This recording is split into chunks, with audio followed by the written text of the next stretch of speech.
Sheila and I were talking yesterday, and I said, stop, let's do a webinar on this tomorrow, because she was so passionate about parental rights, informed consent, worried about what's happening in the States. So, Sheila, I'm going to let you take it from here. Well, I've just been rethinking my position. We've been so busy about no mandates on vaccinations, which we shouldn't have mandates. We should have the right to choose. However, wouldn't that fall under parental rights? And when parental rights fall under fundamental rights? Now, in my research about parental rights in 2008, there was a bill before Congress that went nowhere because it seems as though the people that we elect have got it, they're in murky waters with what fundamental rights are. We've assumed all of this time that we've had the right to our own bodies, to make medical decisions, and to make decisions as far as our children are concerned. I was listening to Patricia Finn the other day, her presentation with Autism One. And in that presentation, she was talking about how this government established that we could go into a police state in the 1800s and mandate vaccinations. However, that would be for adults. There has never been a provision under there for children. And now what we find, we've got police states in Mississippi, West Virginia, now California, mandating an unproven and untested biologic for children. So there's something wrong here. Where's our protection under the 14th Amendment? And should we refocus our effort on demanding that our fundamental rights as parents and have it spelled out as an addendum to the amendment happen in this country? And that's what we were basically talking about yesterday, because that's what I'm leaning towards. Our rights as parents. This is the only country where we're called home of the free. We're told that we have a right to our privacy within our home, how to raise, educate our children religiously, secularly, and yet now we're told that we don't even own the bodies of those children with these mandates. We have inquisitions going around with people who have no authority about what type of religion we should practice and telling us, asking us, how religious are we when we exercise our right to a religious exemption? That religious exemption has been taken away in 3 places, 3 states, and they're working on taking it away in the philosophical beliefs other places. So what does that make us as a country? Who are we? And who decides what's right and what's wrong? We can't leave that up to elected officials who are no longer representing us. They're representing a corporation. We go back to the revolution. Taxation without representation. We're asked to pay for these vaccinations that our children receive. We're asked to pay for the damage, the maiming that occurs after our child is injured. We're asked to pay for a lifelong care for these children without having a proper place to educate them, without having any recourse to redeem any type of reparation for these children after this happens from a product that we're not even clear of what's all in it. But we're being told we should do it. We must do it and mandated to do it. There's something wrong with that. So in my mind, we have to band together in unity, whether you believe in the vaccination program or not. It is about choice. It is about our rights as parents to choose how we bring our children up. I mean, this is in Australia. I I don't see the IRS or this government giving me back $15,000 a year to raise my children on top of educating them through a system. I don't see that happening. And the system that our children are being denied of, the very public schools they're being denied of, they're not free. The government does not pay for those schools. We pay property taxes, we pay state taxes, we pay federal taxes. All of that money is pooled together, which makes me a partner in my child's education with that school. It does not make that school free because my money goes into it. Now, if I didn't pay taxes in this country for those schools, then you could call them free if that money came from somewhere else other than taxpayers' dollars. Of course, yeah, you have bonds, municipal bonds and what have you, but the bulk of that money comes from the taxpayers. So that's not a free education. We are paying for that education. As a result, we are now, as a people, taxed without true representation. We are enslaved to a system that dictates to us in a fascist-style government what we can and cannot do for our children. We are told that the religion of the pharmaceutical industries to put out as many vaccinations as they want and then have them mandated upon my child is where we should go as a people, without question and without recourse. That in itself, as Dale says, is a religion. So I am no longer free to practice my religion as they were when they decided to start the Revolutionary War. As Ireland decided when they decided that they didn't want just one religion in Ireland. And as Scotland decided when they went into the Reformation about religion. We've got one religion. That's the religion of the pharmaceutical corporations. And that must end. And how do we can have a revolution without guns, without war, and without battle. We have to get back to what is parental rights. What are our rights? How do we exercise our right? And if we don't have the right to own the bodies of our children, then who's responsible for that? Because we certainly shouldn't be as parents. And I could be wrong about it, but that's how I'm feeling about it. Well, and here's the problem. There are 33 vaccinations that the CDC is now recommending in the first year of life. 33. And, the first 3 are for hepatitis B, which is a sexually transmitted disease, or by IV drug use. So we have this situation where someone has determined, or some company has determined, that these diseases are affecting public health. So we all need to get on board and get these vaccinations. They're not even considering the amazing immune system that we were born with. They're not even considering that babies can't even develop antibodies to vaccinations during the first year of life, but yet they're getting 33.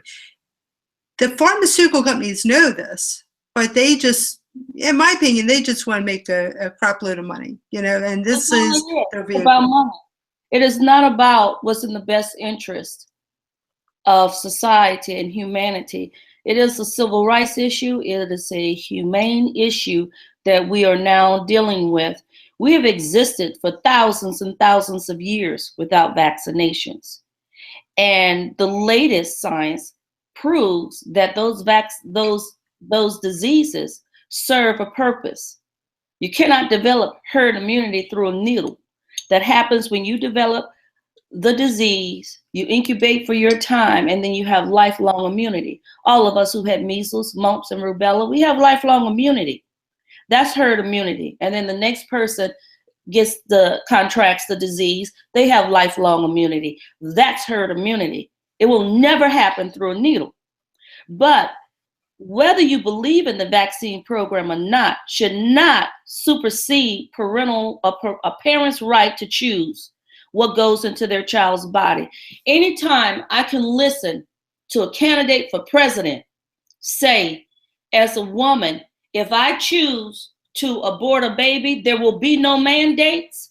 it is my choice. It's between myself, my faith, and my family, and my choice alone, then it is my choice as a woman who brings a child into this world, what goes into that child's body. There should be no mandates. And that's the bottom line. But how do we protect the no mandates? My belief now is we need a strong bill. We need legislators who will write and support this bill for parental rights. That's what we need. I know in some states they're trying to get that kind of bill.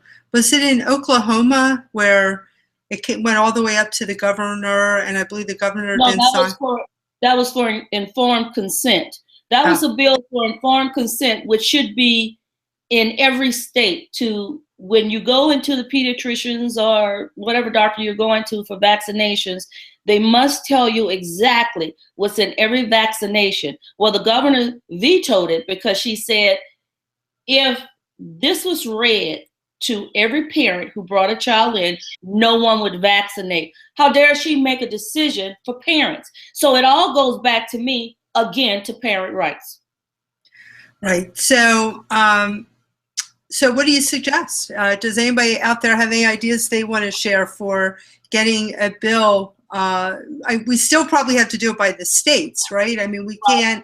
So every state, we need to get a parental rights bill put through each state, because I don't believe I think that's one of those things that's a state's issue, but it doesn't mean that we can't work together on a global It's not just a state issue. In 2008, there was a bill before Congress for parental rights that got kind of washed over and skimmed over, and no one knew about it. So it's still there sitting on someone's desk. We need it activated. If we have to start at the state level to have this happen and then work our way up to Congress, or we have to sue, take it to the Supreme Court, like the lawsuit now against the CDC and Julie Gerberding that Patty Finn has, then we need to mobilize, put our thinking caps on, and this is what we have to decide. Know our legislators in our own state and work on getting this passed. A parental right bill. Our fundamental rights, they're washed away. They're in jeopardy. So we've got to do something else. We've got to spell it out. We've got to spell out our parental rights and our medical rights as adults. That needs to happen. Maybe we start statewide. That's what I'm thinking. So V. Borick, I'd asked her to join us today. She's a parental rights attorney. I don't know if she is on. If she is, V, can you indicate? I know that she was had to take care of her toddler. I wasn't sure if she could get babysitting for a toddler, but so I don't think she's on. But if you are, just indicate that you are by making a comment, so I can join you in on the conversation. Susan says, just coming in, but think it's important for our peers that know the truth to remind parents to not trust pediatricians' word. I don't go unless we broke a bone or need stitches. And I agree. I think everybody should, have a pediatric chiropractor. They should have a pediatric Chinese medicine doctor, an herbalist, eat organic, healthy foods. My daughter, since she was 11 months, has been to a pediatrician one time, and it was after I exhausted all other possibilities of changing her diet, and it turns out the pediatrician couldn't help her, and I wound up getting some supplements, and that actually fixed this. I believe she had whooping cough. She had this horrible cough for 3 months that wouldn't go away. But yes, I think a doctor's great for breaking a bone or if you need stitches, but I agree with you, Susan. So we also wanted to talk about informed consent as well, and the fact that when you go to a doctor's office, that you're given a sheet of paper that lists like 5 things like the child might encounter, like a low fever, itchiness, soreness at the injection site, but nothing serious. They don't give you the full list of things, which could be 50 things, including death. They don't do it. And again, I think they don't do it for the same reason. How many people would choose to vaccinate their child with hepatitis B, considering who gets hepatitis B, or even the flu, when the risks are just so tremendous? Now, Sheila, when you took your kids in to get vaccinated, when Temple had his problem, what was the situation back then? Because that was like 17, 18 years ago, correct? Correct.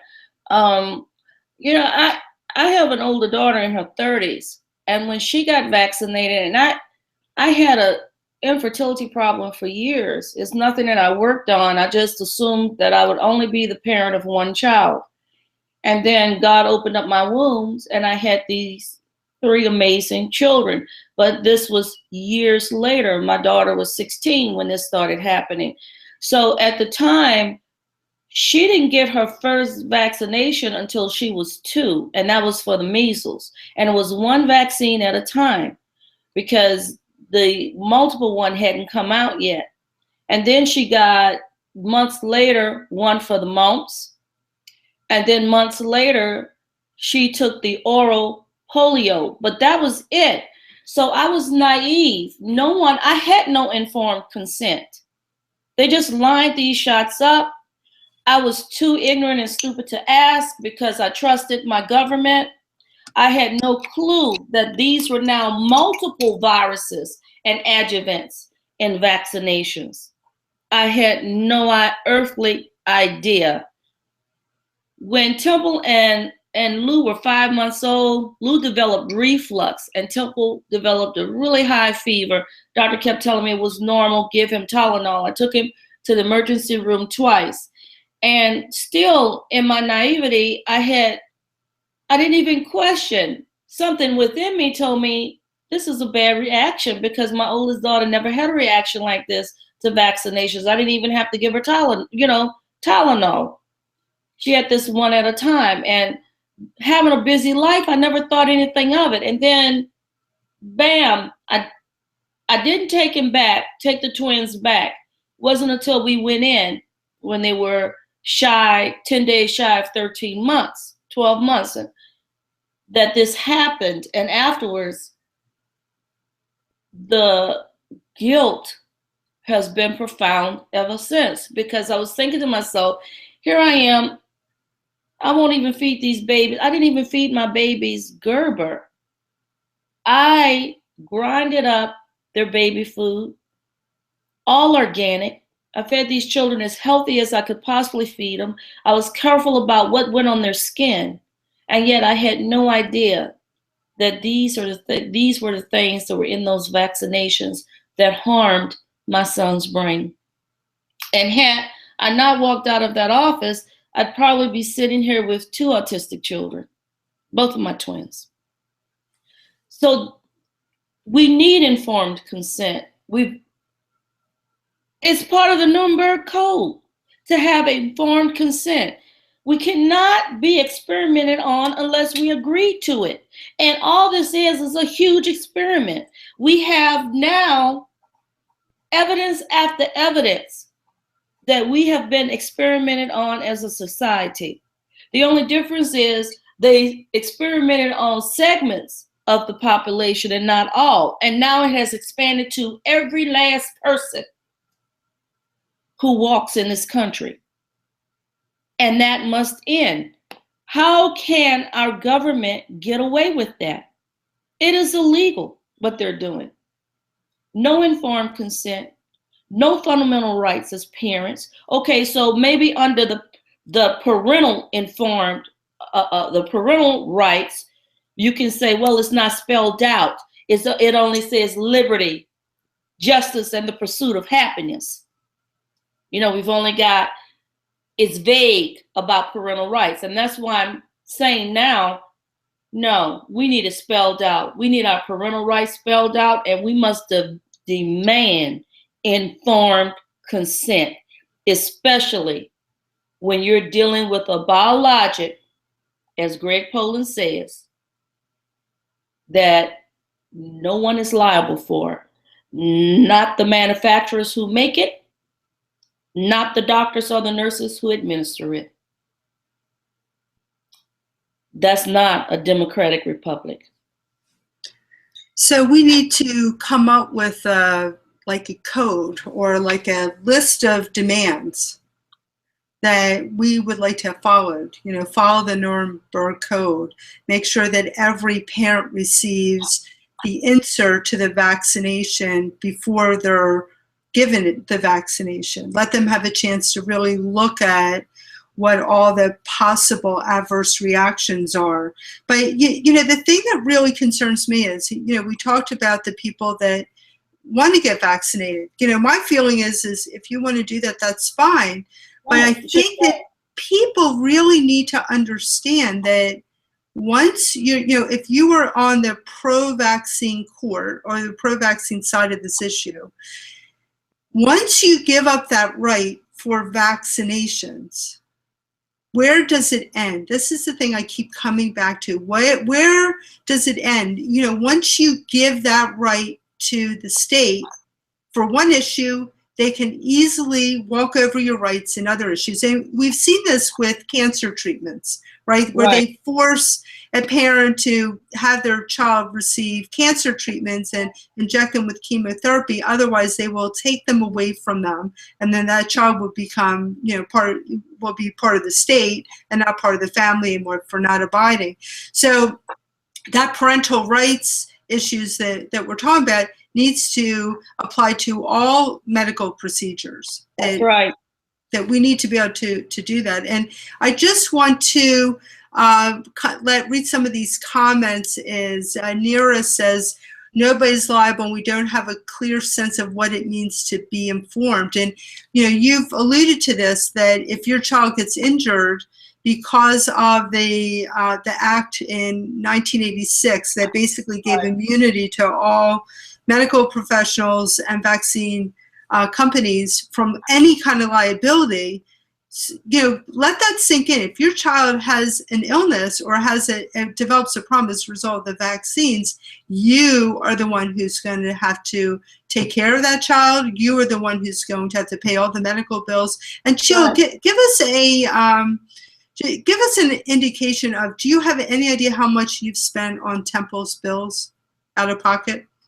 I'll tell you this. I'm very frugal with my money because I grew up poor and I've had to work hard. I've worked for everything I've gotten. And there were times when I worked 2 and 3 jobs at a time. I saved and I saved well, and I invested monies where I could. Because of Temple's illness, I do not have a retirement. I cashed it all out. I've never been able to recoup that retirement. I've mortgaged houses to the hilts to support his therapies. I've fought with my insurance company, which is TRICARE, because my husband served honorably 26 years in the military. And I've had to fight tooth and nail as a retired member of that service to get so much as basic ABA, which is one of the evidence-based therapies that they paid for, covered for my son. And let me tell you how long that fight was. I fought that fight from 2007 until last October, when he started his first ABA therapy evening treatment for up to 20 hours a week. So I'm talking about from the very beginning, when my husband was still in the military, which was 2001, all the way up to 2015. That's how long that fight was. Temple ended up getting another diagnosis of mitochondrial myopathy 1. His geneticist said he needed at least 5 days a week of speech and OT. I had to go to arbitration, and they got a doctor from Johns Hopkins. It took 1 solid year for that doctor to agree with the geneticist, with the occupational therapist at LSU, with the communications disorder specialist at LSU, that Temple needed 5 days a week of occupational therapy, speech therapy, and physical therapy. It took 1 year for them to agree to abide by that doctor's findings. And that doctor, I don't know who he is, never met him, decided that Temple would need it for a lifetime because of the myopathy, the mitochondrial myopathy. So I didn't get it on the autism side. You know, when you get that diagnosis of autism, it is as if these children are not physically ill. This is some mental health disorder, and we are dealing with children with damaged brains, damaged neurological systems, a completely dysfunctional body. And that's a medical issue. It's not a behavioral issue. So this is the struggle I've been through. The vaccine injury court, which isn't a court, our money's paid for that. And I've had to explain that to people who live in other countries. They think we have it so great here. And I said, no, if you've got MMR, because I applied immediately and MMR was there. If you've got MMR on that, autism, MMR, I guarantee you those cases were dismissed. Temple was one of the 5,000 in an omnibus case. The rest of us were dismissed after Hannah polling. And we were kept in the dark because I was the one going from doctor to doctor after I started working with other people's children with autism. And I was saying, listen, his autism is different. There's more wrong with my son. He can't pick up his feet. He's having seizures. He's constantly laying out no matter what I do. He doesn't remember or retain information. He's physically ill. Had they came out and called it mitochondrial disease during the Hannah polling trial, I would have known early on, and it would not have taken me until 2008-09 to discover that my child had mitochondrial disease. And guess what? It is possible that he wouldn't have sustained a second time all of the massive brain damage that he did. So this is the sinister system that we're dealing with. And this is what people need to realize. When you go around and you're polarizing this community as anti-vaxxers, well, that's the biggest lie ever told. None of us were anti-vaxxers. If we were, we wouldn't have vaccinated in the first place. What we are parents who ended up with a vaccine-injured child. And if your child is allergic, comes within an inch of his life because it was administered penicillin, are you going to give it penicillin again? I don't know anybody who would be foolish enough to do that. So no, we've got vaccine-injured children. Why would we vaccinate again?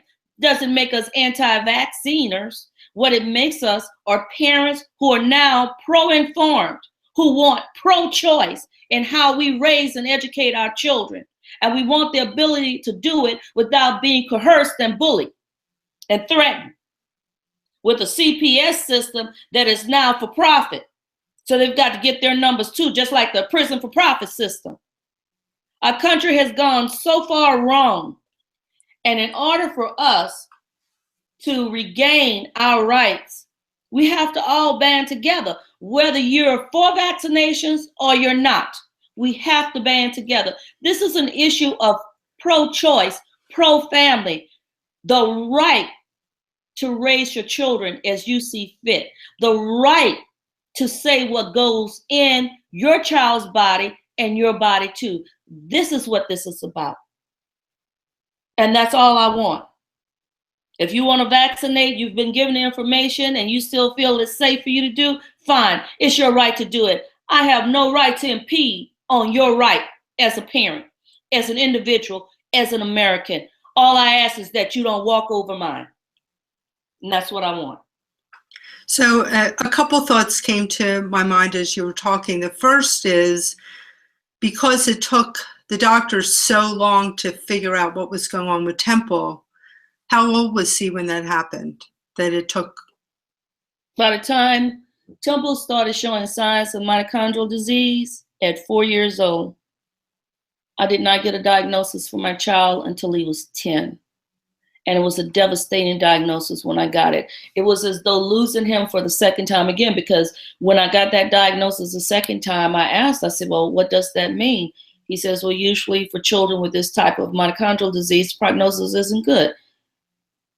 You'll be fortunate if he outlive his teens. However, we're constantly working on what can be done. And this is the first time. This particular doctor is my friend.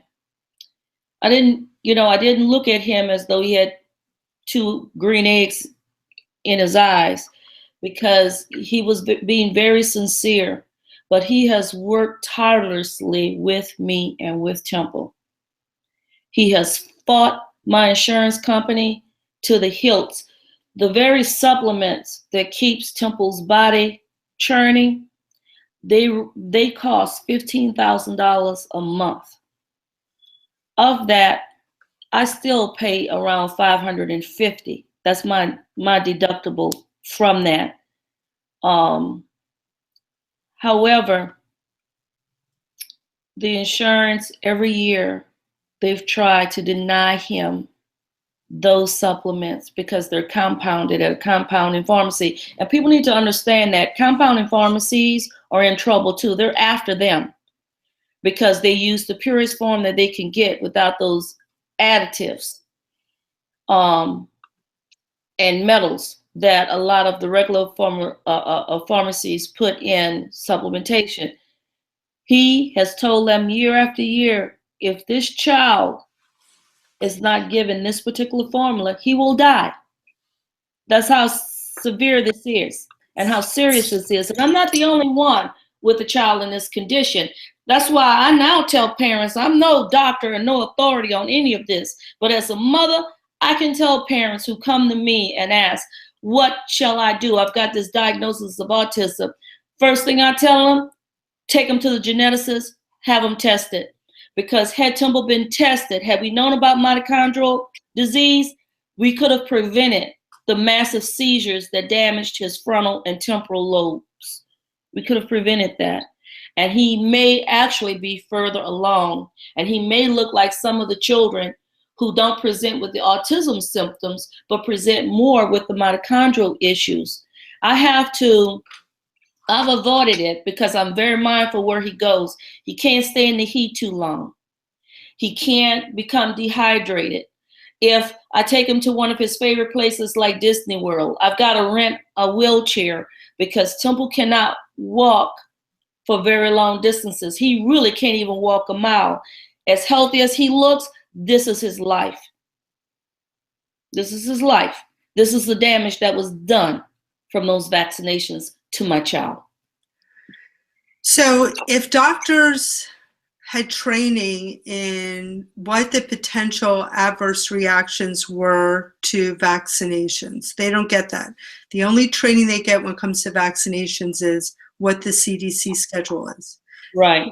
So they don't recognize that a child or person can be vaccine injured because there's no training in that either in medical school or with the reps that come in. The reps come in just are telling them this is what you need to do because there's this terrible thing going on in this country and you got to get all your patients vaccinated.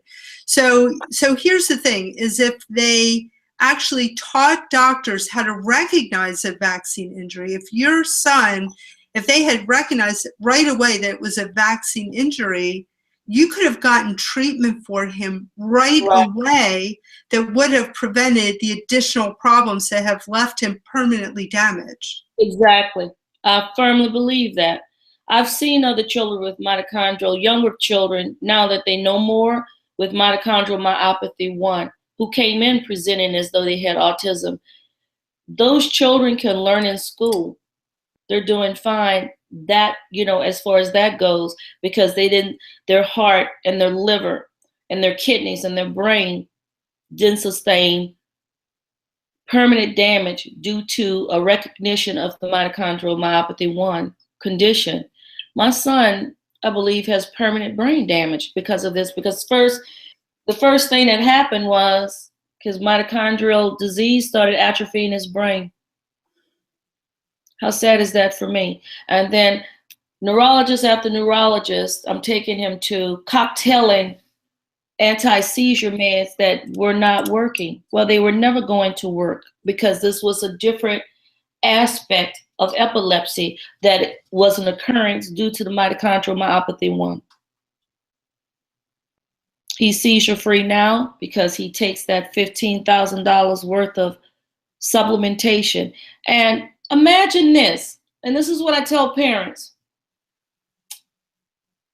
Modern medicine still can't replicate what God has done, because the very supplementation that Temple is taking, they're supplements. They're not synthetic medications. They're supplements. Ubiquinol, leucovorin, the D's, the B's, alpha lipoic acid. These are the things that are being compounded and paid for my child's body, to keep his body churning, keep his cells, produce enough cells to get him through the day, and to keep his brain from atrophying any further and his heart from being damaged any further. Isn't that amazing? That this is the protocol that they're using, geneticists, the geneticists who work with mitochondrial disease around this country. Isn't that amazing? So I think there's a couple things we need to talk about. One is, one of the things we need to do is we need to get people in office that are going to support parental rights and informed consent. And right. That's going to be tough because the other guys are getting money from pharma. They're paying for their PACs to get them in office. So somehow we need to, all the people that are watching this, if you've ever considered running, please do, because you know you got a lot of people behind you that will help support your campaign. So we need to start this at the grassroots level. We need to get this politicians in every state on board for parental rights. I have to tell you, I was blown away by SB 277. I was shocked that in a state like California, which I consider to be very progressive, that they actually passed that law. And I still can't believe it. It's been a year since they actually passed that, and I still can't believe that that happened. So I ask all of you that are watching and listening to please consider running for office. You do it for your own child, do it for your community, do it for your grandchildren. I don't care who you do it for, but do it, because we need people to step up and start, that we trust in office, that will honor our rights and want to protect our rights. And we need to get to know who these people are. We need to develop a relationship with them.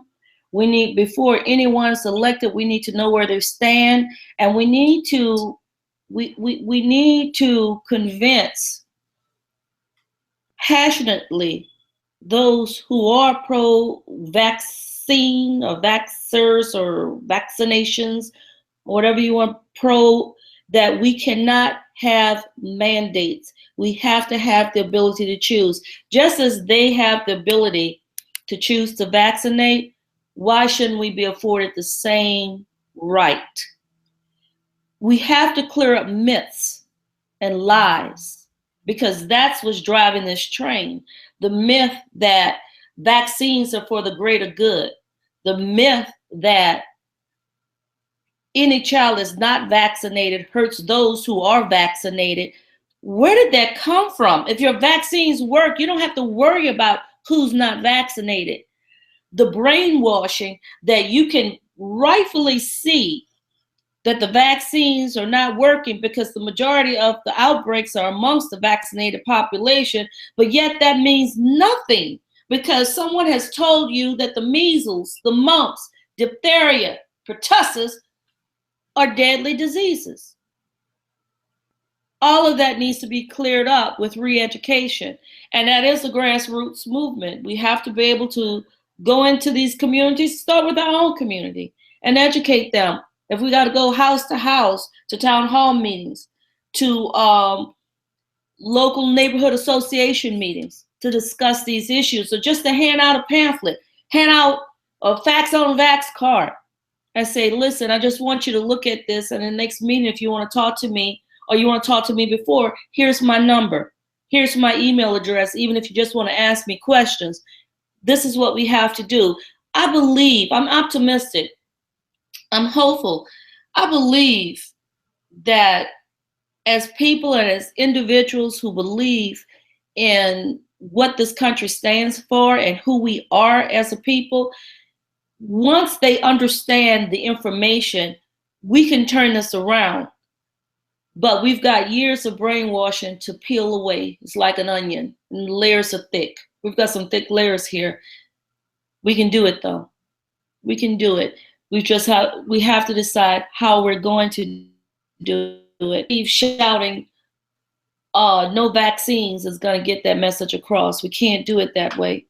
We have to do it with the understanding that as parents, we have the right to choose. Just as though I have the right to choose whether I bring life into this world, I have the right to choose how I treat that life once it's here. That's our right, and that's all I want. So I want to let everybody know that for those of you who don't know me, I'm Dr. Nancy Tarlow. I have a podcast called Healthy Alternatives to Vaccinations. And I also produce vaccine educational materials. And we've designed these materials to be very non-confrontational, easy to look at. We don't want to put people on the defensive. We want people to look at the card, be drawn to it, and then to be able to actually take in the information, like Sheila was talking about, educating people, because people have no idea what's in a vaccine. They have no idea what the schedule is. And I'm just going to share my screen for a second with you. And didn't let me do that. Okay, can't do that right now. So basically, we have cards that we just came out with the latest schedule, which is 76 vaccines. The CDC changed the schedule in August. We already have a brand new card that shows 33 vaccines in the first year of life. I mean, it's unconscionable to me. And do you also know that for pregnant women, besides Tdap and flu, there's 3 other vaccines that they may recommend to you while you're pregnant? So there's really no rhyme or reason to this. It's just, let's shove as many vaccines into these parents' kids while they're unsuspecting, before they realize what is going on. Because the longer you wait, the more that you start to notice that there's reactions, the sooner you will stop vaccinating. So I think it's important to share this information with your community. I'm putting together PowerPoint presentations using these same images that you would feel very comfortable going into your community, going into the library, going into your church or synagogue, wherever you can go to educate people. And I'm going to be training people how to do that. So if that's something that you're interested in, please, you can send me a message on one of my Facebook groups, Vax on Vax, or Healthy Alternatives to Vaccinations. Let me know that this is something you're interested in, and you'll get information on it. I want to bring Neera in right now, because Neera, she put together a couple of Vaxxed screenings in the Philadelphia area and did an amazing job. And I want to bring her in because I want her to share some secrets with everybody, how she was able to fill up these theaters. Because I still go back and think, we need to get as many people to see Vaxxed as possible. I think you'll agree with that, Sheila. And you know, how are we going to get them to see? How are we going to fill these theaters? What if you have a screening in your house? You got to get the politicians to see this movie. You have to, because the politicians have children and grandchildren.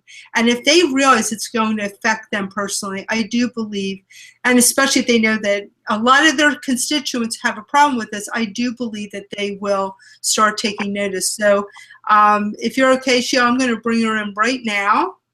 Yes, that's fine. All right. Neera, you should have gotten an invitation to join us. I'm hoping that she's still here. I know she's been making comments here, but she is not on yet. So what else do we need to talk about? I think that, again, being able to have people use these cards, because they're easy. Sheila has her own card that we made up just for her. Get off the bus. Sheila, do you have one with you right now that you could show people? I've got it in another room. I didn't bring it into the office because I've got the children running around. I could go get it, but it's actually, they're in the back. Well, I tried to share my screen. I have it on the screen. And I think for anybody who's watching right now, are you able to see the offer, $5 off a packet of these cards? So, you know, if you can just let me know if you can see that offer, hopefully you can. But anyway, so we are just feel like we need to start moving on this. Right. We also have a sign up on Facts on Vax to join our team. We can't do this by ourselves. We need everybody to get involved in their communities. That's the only way this change is going to happen. And we're here to provide the information that we're here to provide information that you can take with you and hand out, but you got to do it. Sheila and I can't do this by ourselves. Right, and don't feel like a grassroots effort won't work. It will. It's worked time and time and time again. We are the people. It is us. And those who represent us, they represent the people. That's the purpose of our republic. They shouldn't be representing the corporations. This should be about we the people, but we don't have the luxury anymore to sit back and be passive about what's happening in our country because it affects all of us. California woke up to SB 277. They woke up to it. It was a shock to each and every one of them. You don't want to wake up to adult mandates one day because you were asleep at the helm when it came to what's going on with your children. Hitler said it, whomever possesses the children owns the future.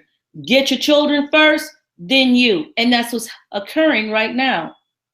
Why is it that we've got 54% of our children with some type of disability, disease, abnormality? Why is that? Why do we have the sickest children in an industrialized country? Why is that? And it is not enough for these very scientists to sit back and tell you what doesn't occur and what doesn't cause something without being able to tell you what does. It's the 21st century. They know exactly what causes it. So one thing I'm going to suggest, Neera, for some reason you don't see your invite. I did invite you to join us. Neera, maybe you can type out some suggestions as to how you were able to get such a large turnout for the vax screenings. The other thing is I do want to suggest to people that you contact your local radio stations. Go to start a meetup group. Go to different chiropractors' office. We actually have cards for chiropractors.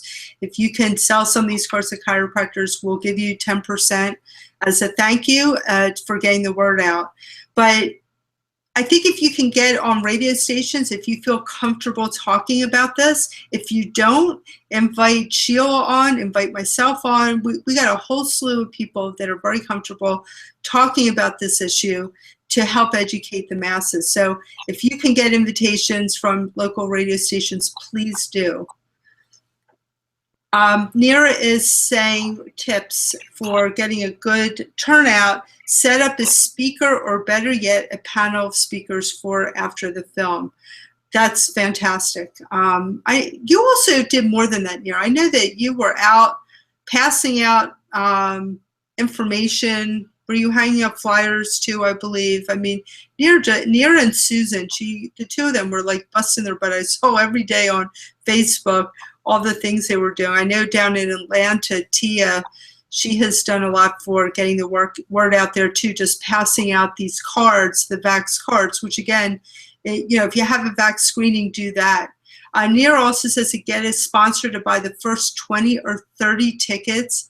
to get you to tip the film. So if you have a gather event, and you can go to www.vaxxedthemovie.com to try to get a local gather event. And she says flyers, postcard, Facebook, posting everywhere. So that's great. And you can use those same concepts, not just for a vax screening, but just to educate your community. And of course, cross-posting with friends. So if you like our cards, you know, we have the memes that you can, or the JPEGs you can put up on Facebook and share them around. But the problem I see on Facebook, Sheila, and you may see this too, it feels like we're always reaching the same people who already know that vaccinations right now are not great, that there's a problem with that. I initially thought that, but lately I've been getting all of these private messages and these friend requests from people who actually have been pro-vaxxers and are changing their minds about what's going on. And they're sharing this information on their pages. And I have a lot of grandparents who were never vaccinated, are healthy, and see how unhealthy their grandchildren and great-grandchildren are. And they're posting like mad on their page and then sharing with other people. So it has a ricocheting effect. I want people to realize that it doesn't matter if you just reach one person out of a crowd or 20 or even 200. One person can carry the message. We have to continue to go. Every life saved is a life saved. Don't be discouraged by the fact that Vaxxed is streaming now. It's being pirated quite a bit, or that is going to be coming out on video. There is nothing like watching it with a group of people, doctors and politicians, because I'm gonna tell you something, the last Q&As I did, which were in my home state of Louisiana, Baton Rouge, and Mobile, Alabama, there were only in Baton Rouge, maybe 10 at best, who stood up with vaccine-injured children. There were politicians and doctors there, and the rest of that crowd were people who were pro-vaccine choice. Same thing in Mobile. So more and more people are listening. When I first started doing the Q&As with Polly and Andy, more than half the audience were people like us. So our message is getting out there. But when you have a movement, it's a marathon, it's not a sprint. And we can't become discouraged, and we have to keep going. Even if it's like soliciting for a cause. You might hand out information or talk to 100 people before you get one sponsor. Same rule applies for what we're doing before we can get one person to actually listen and understand what we're saying. It is a mindset. We're dealing with a country that has actually trusted their government too and are completely brainwashed. This morning I was on a thread, and this woman was talking about the benefits of vaccinations and the fact that her children were doing remarkably well from their vaccines, and that she had a good friend with a child with autism who is still a pro-vaxxer and believes in vaccinations. So these are the mindsets that we're dealing with. We don't need to get angry about it because we're re-educating, and sometimes that takes a lot of effort and a whole lot of work, especially for us. We are the people who are actually, they've put on the outside and blacklisted and called us fanatics and called us those anti-vaxxers. We've been wrongly accused and labeled, but it's time to re-educate and go forward from there. And that's how we're going to affect change in this country. That's the way we've got to do it. And for anybody out there who is scared to post things on their Facebook wall, I was one of those people. I've been interested in educating people about vaccinations for 23 years. When I first saw Barbara Loe Fisher speak in '93, and I just graduated chiropractic school. I would always do it either one-to-one, or I've had talks in my office I've been doing for years. But frankly, Facebook for me was off limits until the whole SB 277 thing happened. And then I just started, if anybody is friends with me, they'll say I post everything on my wall. And I'm not scared anymore, and I'm brave. And, you know, as Del says, be brave. I urge every one of the people that are watching this that, you know, have patients, that are chiropractors, are medical doctors. We just can't be quiet any longer. We have to be brave. We have to stand up. We're out of time. We're out of time because, you know, they're really pushing, removing the choice, and they're using bullying. They're using shaming. They are pitting parents against each other. This is an amazing environment. I've never seen anything like this in my life. And it's a bunch of lies. And not to cut you off, but I'm going to tell you what's happening in Louisiana right now. Louisiana has all 3 exemptions. We always have. And right now what they're doing, they've got posters, billboards, TV commercials stating that no shots, no schools, which is furthest from the truth. They're telling parents who come into these public schools that you have to have an affidavit notarized, which is a lie. We've never had. You can write on a piece of paper, a napkin in Louisiana, and put your child in school. So now they're resorting to lies. We're out of time. We no longer have the benefit or the luxury to sit back and be pacifists. We no longer have the luxury and the benefit to worry about what people are saying about us. When you stand before your God, do you want him to say, well done, or that you cowered out when I gave you a call, when I called you to arms to protect the least of them? Do you want to be able to say one day that I gave it my best shot and I was on the right side of history? Or do you want to quietly die out, as I read this morning in a post? My grandfather told me, who was a pediatrician, not to vaccinate my children. And on his dying bed, he was asking to be forgiven for all the children he maimed and damaged through vaccinations. You don't want to be on that side of it. You want to be able to walk and sleep and eat with your conscience and say, you know what? Gave it my best shot. I did my all. Those who can't respect your choice and your right to choose, they're not friends. Family members who can't respect your right and your ability to choose, that's a bloodline. That's called a relative. Family's who you make it. Because those who respect you as you respect them can agree to disagree with you without shunning you, calling you names, and excluding you from activities and family events, you and your children. So that's something to remember as you go forward. This is about what's right for each and every individual. And as individuals, what's right for you is not right for me. But we can agree to love through it, agree to disagree about it, and still come together at the end of the day. And that's what this is about. Our rights, our choices, without mandates. And if so we have about 2 minutes left, and I want to read some of the things that people have been saying. Nira says, thank you, Sheila. We love you. Our children will thank you forever. Nicholas has a website, viruswhisperer.com.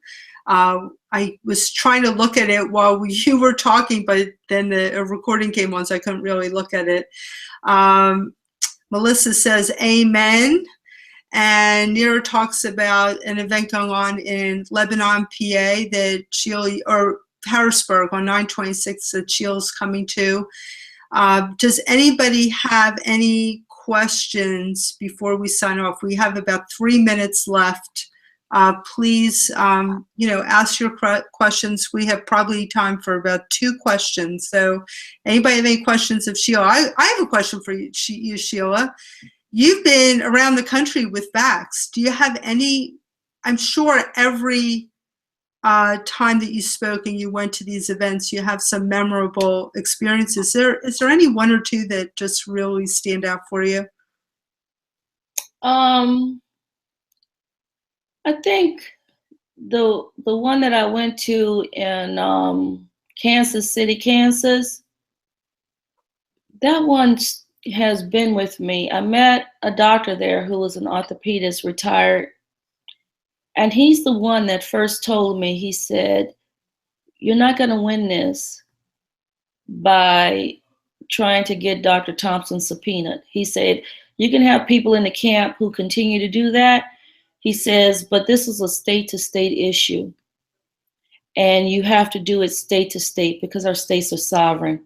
And knowing that our states are sovereign, you can know something, but until someone brings it to your recollection, it doesn't resonate with you as much. And when he told me that, I thought after that trip and every day after that, he's right.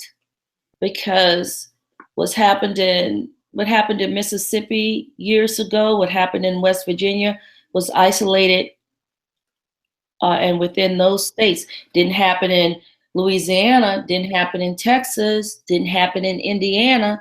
What just happened in California, it's in California. However, what he was telling me in a larger scope is that what you now see going, that they decide to go after the big gun, can happen state to state. So get with your state politicians, get with your grassroots efforts in every state and protect the sovereignty of your state. And I think of all the Q&As that I've done, that's the one that has resonated with me the most. I can't find his card.